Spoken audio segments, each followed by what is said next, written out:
প্রথমে ভাবছিলাম এই পায়ের ডিজাইনটা টিউটোরিয়ালটা আমি শেয়ার করব না, কারণ আসলে এই ডিজাইনটা নিয়ে এত বেশি পরিমাণে আমি ছবি ভিডিও আপলোড করছি যে এটা টিউটোরিয়াল আর পোস্ট করার ওইরকম মনে হইতেছিল, ইন্টারেস্টে পাচ্ছিলাম না। আর এই ডিজাইনটার মধ্যে না আহামরি কোনো কিছুই ওইরকম ইউজ করা হয় না। খেয়াল করলে দেখবেন শুধু ওই পদ্মটাই আর পাশে একটু আর কি হালকা পাতলা চেন টেন এইরকমই, মানে স্পেশাল কোনো ইউনিক কিছুই এখানে নাই।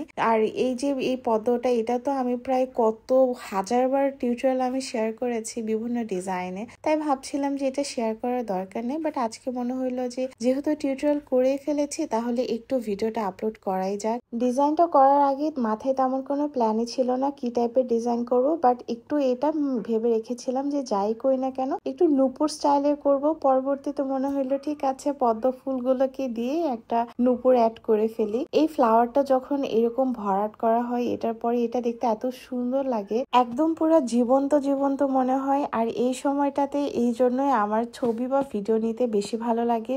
ফিল আপের ক্ষেত্রে আমি সবসময় কি করি, একটু মেহেদির মুখটা কেটে নিই মোটা করে, মানে একটা কোণ এক্সট্রা রেখেই দিই, যে কোণের মুখটা একটু হালকা মোটা করে কাটা থাকে, যাতে করে এরকম ফিল আপের ক্ষেত্রে আমার জন্য সুবিধা হয়। চিকন কোণ দিয়েও ফিল আপ করা যায়, কিন্তু ওই যে একটা অলসতা কাজ করে, মনে হয় ধরো তাড়াতাড়ি কাজটা শেষ হয়ে গেলেই বাঁচি।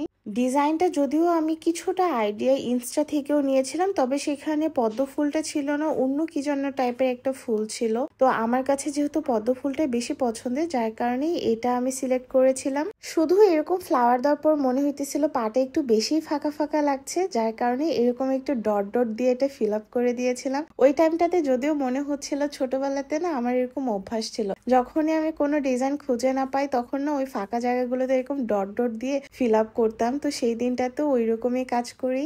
একদম সিম্পলের মধ্যে পাটা যদি ভরাট করে ডিজাইন করতে চান তাহলে সেই ক্ষেত্রে এরকম ডিজাইন করতে পারেন। যদিও ডিজাইনটা দেখে মনে হচ্ছে খুব অল্প সময়ের মধ্যেই হয়ে গেছে, একদমই না, এটাতেও বেশ অনেকটা সময়ই লাগছে। আর এটাই স্বাভাবিক, আপনার ডিজাইন আপনি যত সুন্দর করতে চাইবেন আপনার সময়টাও কিন্তু তত বেশি সময় লাগে। তাড়াহুড়া করলে কোনো কাজই সুন্দর হয় না। যদিও শেষের দিকে ফিনিশিংটা অত বেশি সুন্দর হয় নাই, কারণ আমার সেই দিনটাতে প্রায় 4টা পার্ট আমি আগে মেহেদি পরাইছিলাম, তারপরে আবার পায়ে ডিজাইনটা করা শুরু করেছিলাম। এই কারণে যতটা সম্ভব একটু সিম্পল ভাবে ডিজাইন করে কাজটা কমপ্লিট করে দিয়েছি। পায়ের ডিজাইনের ক্ষেত্রে এইরকম আঙ্গুলে ক্যাপ করলে না কালারটা আরো বেশি সুন্দর দেখায়, যার কারণে কাজটাও যেন তাড়াতাড়ি শেষ হয়। সেই হিসাবেও একটু পাটা ভরাট রাখার জন্যই পায়ের আঙ্গুলের মাথাতে এরকম আমি টোপা টোপা করে ক্যাপ করে দিয়েছিলাম। আর দেখেন কালার হওয়ার পরে ওই ক্যাপের কারণে না ওভারঅল ডিজাইনটাই অনেক বেশি সুন্দর কালারফুল লাগছিল।